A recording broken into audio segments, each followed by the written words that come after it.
2 वर्षापूर्वी हाच दिवस संपूर्ण देशासाठी आणि भारताच्या जवानांसाठी एक काळा दिवस ठरला. संपूर्ण देशाला हादरवून सोडणाऱ्या पुलवामा हल्ल्याला आज 2 वर्षे पूर्ण झाली आहेत. दहशतवाद्यांनी केलेल्या या भ्याड हल्ल्यात सीआरपीएफचे 40 जवान शहीद झाले होते. आज देशभरात या शहीदांना श्रद्धांजली वाहिली जात आहे. शहीद झालेल्या 40 शहीदांमध्ये सीआरपीएफच्या 76व्या बटालियनच्या 5 जवानांचा समावेश होता.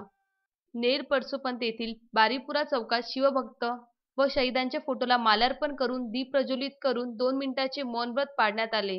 यावेळी अनिल गावंडे, संजय दारवटकर, दिनेश पांगरकर, शिवानी गुगलिया, वीणा खोडवे, सचिन कराडे, रूपम जयसिंगपुरे, सागर गुल्हाने, निखिल डोडस, योगेश राऊत, शुभम राणे, इंद्रजित चव्हाण, राजेश गुगलिया व अन्य कार्यकर्ते उपस्थित होते.